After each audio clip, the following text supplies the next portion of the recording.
For centuries, believers have looked toward the sky, not because they were escaping the world, but because Scripture taught them that history itself is moving toward a divine moment. The idea of the rapture did not suddenly appear in modern times. It developed slowly, carefully, and consistently through the pages of the Bible and the lived experience of the early church. Long before the word rapture was ever spoken, the expectation of being gathered by God was already present. In the earliest writings of the Old Testament, there was a pattern: God rescuing the faithful before judgment fell. Enoch walked with God and was taken. Noah was lifted above destruction. Lot was removed before fire fell. These were not coincidences, they were previews woven into sacred history. When the New Testament era began, these patterns did not disappear, they became clearer. Jesus himself spoke of sudden separation, moments where two would be together and one would be taken. His words carried urgency, not fear, and they echoed something the early believers already felt deep within their faith. History was not random, and God's plan was unfolding step by step. The Apostle Paul later addressed this expectation directly, writing to early Christian communities facing persecution and uncertainty. He explained that believers would be caught up to meet the Lord. This wasn't poetic language meant to confuse, it was meant to comfort. These early Christians were not debating theology, they were clinging to hope in a hostile world. As Christianity spread across regions and cultures, this belief traveled with it. Church fathers discussed resurrection, transformation, and gathering, even if they used different language. Their focus was not on timelines or speculation, but on readiness. Faith was meant to be lived with awareness, not anxiety. During the medieval period, attention shifted heavily toward institutional survival and moral structure, yet the core promise remained quietly preserved in Scripture. Monks copied manuscripts by candlelight, preserving the same verses that spoke of resurrection and transformation. The belief didn't disappear, it waited. When the Reformation reignited personal engagement with Scripture, believers began reading these passages again with fresh eyes.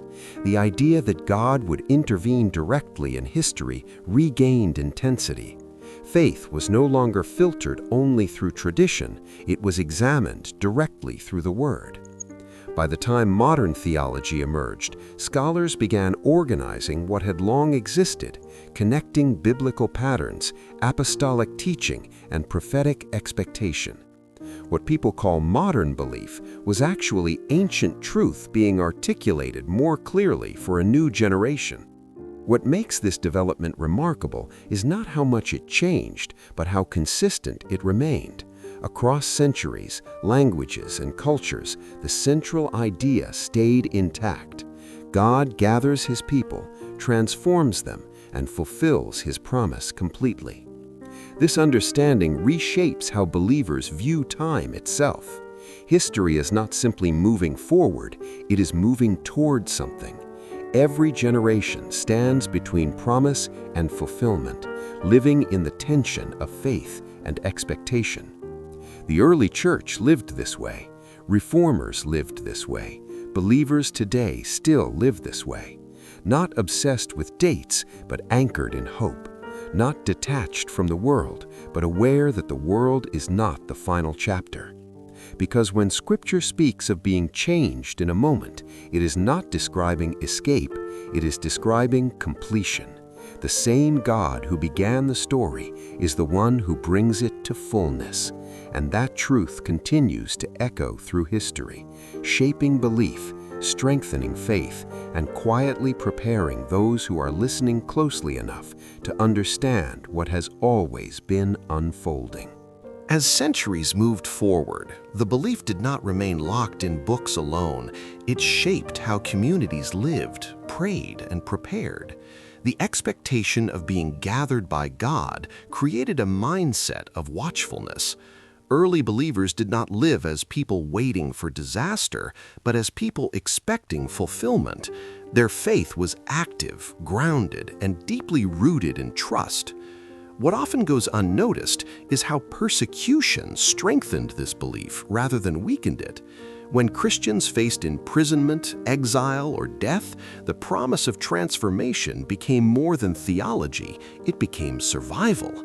The idea that suffering was temporary and glory was certain gave courage to those who had nothing else to hold on to. Writings from the first few centuries show believers discussing resurrection and divine gathering with remarkable clarity. Even when terminology differed, the core conviction remained unchanged. They believed that God would not abandon his people to chaos, but would intervene decisively at the appointed time. As Christianity expanded across Europe and the Middle East, cultural differences influenced expression but not essence. Some emphasized mystery, others emphasized promise, yet all pointed toward the same conclusion. History was moving toward divine action, not human collapse. During periods of widespread uncertainty, plagues, wars, societal breakdowns, interest in prophetic scripture increased. People turned back to the same passages repeatedly, searching not for fear, but for meaning. They found reassurance in the belief that God's plan included protection, transformation, and restoration. The Renaissance and post-Reformation era brought renewed focus on biblical languages and original texts. Scholars noticed how consistently the theme of being caught up appeared when Scripture was examined carefully. It was not isolated to one verse or one writer. It was a thread woven throughout the New Testament. At the same time, sermons shifted tone. Rather than focusing solely on judgment, teachers emphasized hope. The idea of sudden transformation reminded believers that faith was not only about endurance, but about expectation. Life was not drifting toward darkness, it was moving toward light. By the 18th and 19th centuries, global communication allowed ideas to travel faster than ever before. Believers compared interpretations, debated timelines, and refined understanding. While disagreements arose, one thing remained remarkably stable: the belief that God would gather his people in a decisive, supernatural moment. This period did not invent the concept, it organized it. What had long existed as conviction was now being explained systematically. Theological frameworks were built not to create new truth, but to describe ancient promises more clearly. Yet even as structure increased, the heart of the belief remained relational. It was not about escaping responsibility, but about trusting God's faithfulness. Believers were still encouraged to live fully engaged lives, loving others, serving faithfully, and remaining spiritually alert. What stands out most is how this belief continued to shape behavior. People planned their lives with eternity in mind. Decisions were made not only based on the present moment, but on the understanding that history had direction. This perspective quietly influenced worship, art, music, and prayer. Hymns spoke of meeting the Lord, paintings depicted ascension and light, even architecture reflected upward movement, as if faith itself was always pointing beyond what could be seen. And as modern times approached, with rapid technological change and global uncertainty, the same ancient belief gained renewed attention. People once again began asking timeless questions, not out of fear, but out of longing. Questions about purpose, destiny, and what it truly means when Scripture speaks of transformation in an instant. As the modern era unfolded, the conversation around the rapture did not fade, it intensified. With newspapers, radio, and later television bringing global events into people's homes, prophecy was no longer abstract. Wars, revolutions, and sudden societal shifts caused many to revisit ancient scriptures with fresh eyes. Believers began noticing patterns, not predictions, but parallels. Scripture spoke of times when the world would feel unstable, when certainty would disappear, and when people would search desperately for hope. These descriptions felt increasingly relevant, not because fear was rising, but because awareness was growing. Church teachings during this period emphasized readiness, not panic. Pastors reminded congregations that watchfulness was meant to produce peace, not anxiety. The expectation of transformation encouraged moral clarity, compassion, and a deeper sense of purpose. What is often misunderstood is that belief in the rapture did not push people away from the world, it pushed them to engage with it more thoughtfully. Charity expanded, missions grew, acts of service increased. The idea that time mattered made every moment feel meaningful. The 20th century brought unprecedented change. Technology accelerated life. Communication erased distance. And with every major world event, questions resurfaced. Not sensational questions, but thoughtful ones. Where is history going? Is there order behind the chaos? Does divine timing still matter?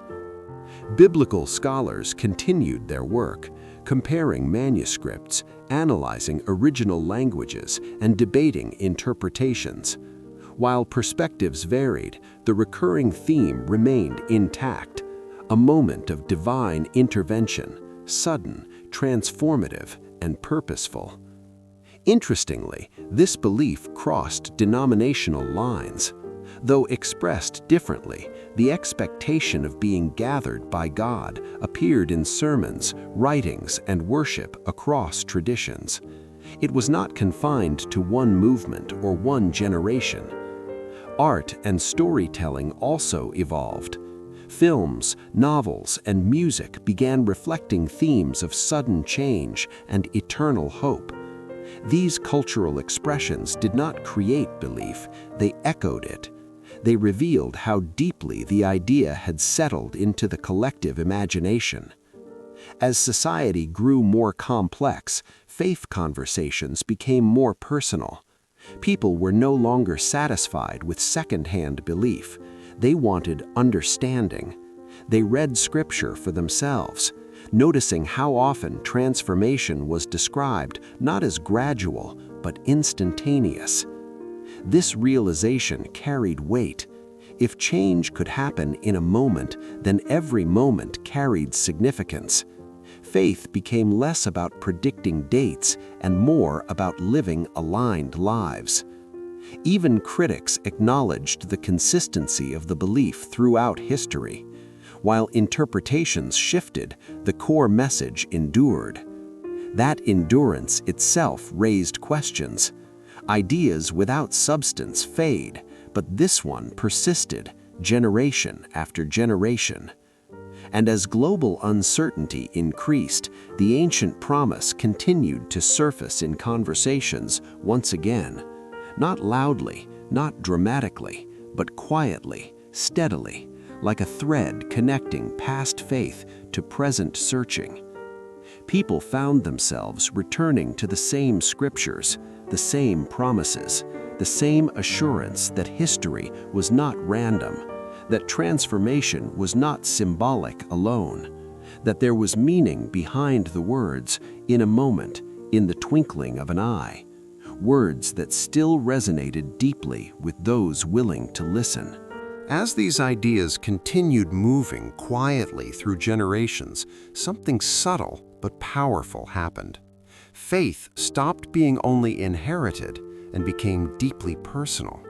People no longer asked, "What does my church say?" but rather, "What does Scripture actually reveal?" This shift mattered. Instead of focusing on timelines and charts, believers began focusing on transformation.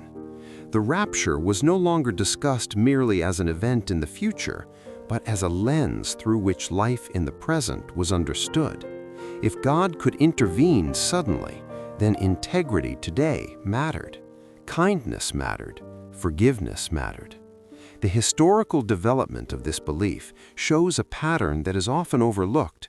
Whenever societies experienced uncertainty, people did not abandon faith, they refined it.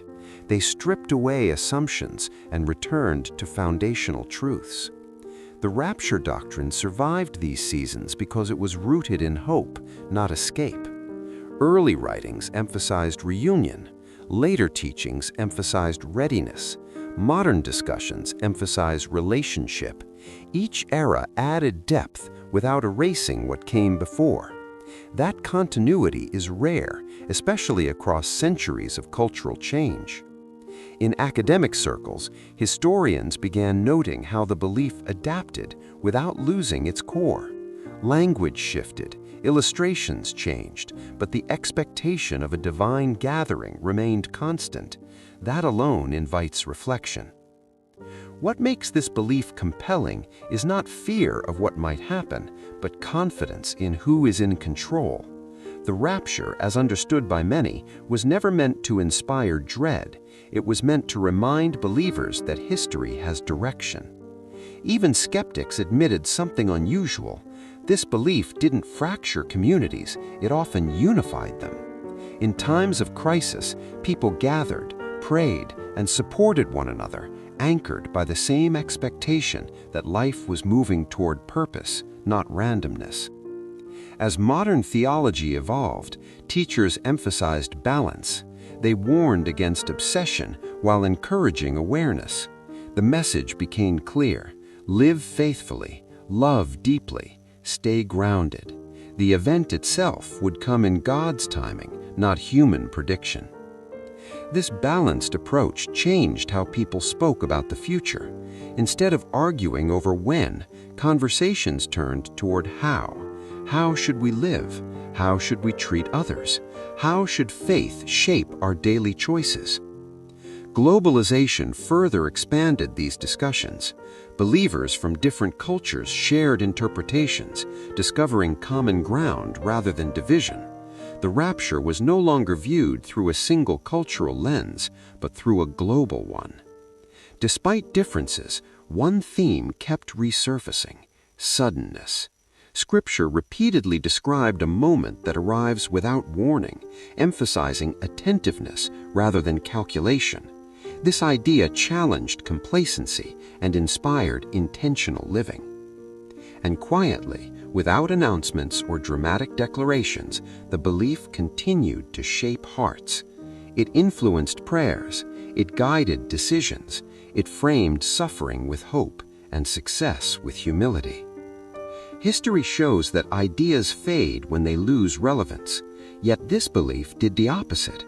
It became more meaningful as the world became more complex, not because answers were easy, but because hope was necessary. And so the conversation continues, not frozen in the past, not rushed into conclusions, but unfolding steadily, just as it always has, inviting each generation to look again, to listen carefully, and to consider what it truly means to be ready. Over time, this sense of readiness began shaping everyday faith in quiet but lasting ways. It wasn't about standing on rooftops looking at the sky. It was about standing firm in ordinary moments, how people spoke, how they acted, how they treated those who could offer nothing in return. Teachers and pastors emphasized that readiness was not anxiety, it was alignment. A life aligned with truth didn't need constant fear or speculation, it simply needed consistency. This idea slowly replaced sensational interpretations that had dominated certain periods. As history moved forward, cultural pressure increased, technology advanced, distractions multiplied. Yet the core message remained surprisingly resistant to noise. If anything, it became clearer against the backdrop of a restless world. Believers began noticing a contrast. The faster society moved, the more timeless the message felt. While trends came and went, the expectation of a divine gathering remained unchanged, steady, patient, unmoved by headlines. This led to a deeper internal question that many could not ignore anymore. If faith is real, it must affect how life is lived right now. The rapture was no longer treated as an abstract future concept, but as a present-day compass. In historical records, you can see this shift reflected in sermons, letters, and teachings. The language softened, the urgency matured. Instead of warnings driven by fear, there was encouragement shaped by hope. People were reminded that watchfulness doesn't mean withdrawal from the world, it means engagement with purpose. Work still mattered, relationships still mattered. Compassion was not optional, it was evidence. Even debates around interpretation began to calm. While disagreements never fully disappeared, they no longer overshadowed the central focus. The focus returned to faithfulness rather than forecasting. Across generations, parents passed this mindset to children, not as a countdown, but as a calling to live honestly, to forgive quickly, to remain humble even when confident. Interestingly, this belief also influenced how people viewed suffering. Hardship was no longer seen as abandonment, but as a part of a larger story still unfolding. The promise of restoration gave meaning to endurance. History shows that when hope is removed, people grow reckless or numb. But when hope is anchored, people grow resilient. This may explain why the belief endured even when questioned, criticized, or misunderstood. The idea didn't survive because it was loud, it survived because it was lived. And as the world continues to change, politically, socially, technologically, the same quiet question echoes beneath the noise, shaping faith not through panic, but through purpose, reminding hearts to stay attentive, grounded, and steady in ways that often go unnoticed. That steady attentiveness slowly influenced how communities responded to change. Instead of reacting with fear to every global shift, many learned to pause, reflect, and respond with wisdom. Readiness became less about timing and more about character. Faith leaders often reminded people that a prepared heart doesn't panic when the world shakes, it stands firm. This mindset quietly separated surface belief from rooted conviction. Those who understood this difference lived with a calm strength that others noticed but couldn't always explain. As years passed, moments of crisis tested these beliefs. Economic uncertainty, social division, and moral confusion created pressure from every side. Yet within that pressure, the original message revealed its depth. Hope was not fragile, it was forged. People began asking fewer questions about when and more about who they were becoming. Were they growing kinder, more patient, more truthful? These questions reshaped daily choices in subtle but powerful ways. Historical writings suggest that this inward shift marked a turning point. Faith stopped being reactive and became reflective. Silence carried as much weight as speech. Integrity mattered more than visibility. Even worship practices reflected this change. The tone moved from urgency-driven emotion to grounded assurance. Songs, prayers, and teachings emphasized trust over tension, not because challenges disappeared, but because perspective deepened. This perspective also altered how people viewed success. Achievement without integrity lost its shine.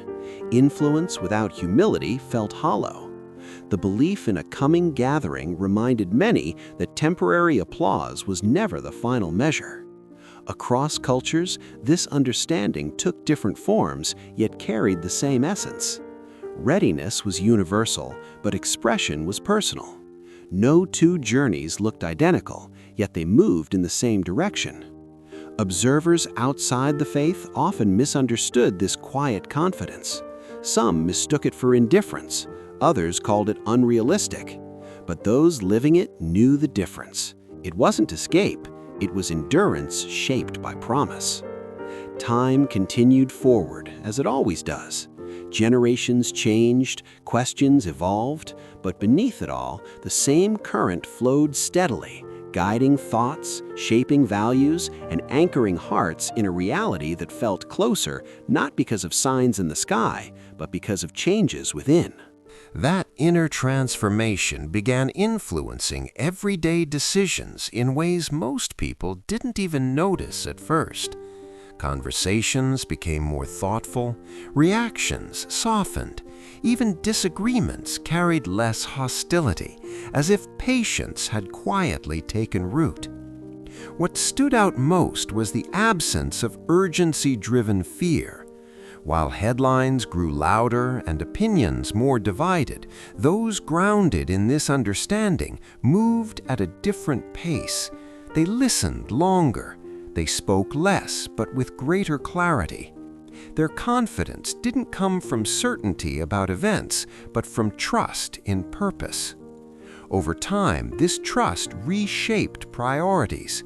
Accumulating more lost its urgency. Impressing others felt unnecessary.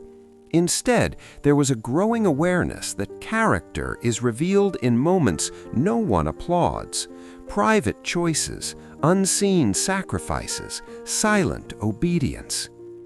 Stories began circulating of ordinary individuals displaying uncommon peace during turbulent seasons. They weren't untouched by hardship, they simply refused to be ruled by it. Their calm unsettled some and inspired others. This way of living didn't isolate them from the world, it rooted them deeper in it. They worked, built families, served communities, and faced loss like everyone else. The difference was perspective. Every experience, joyful or painful, carried meaning beyond the moment. Even teachings evolved to reflect this maturity. The message shifted from warning to wisdom, from anticipation to alignment.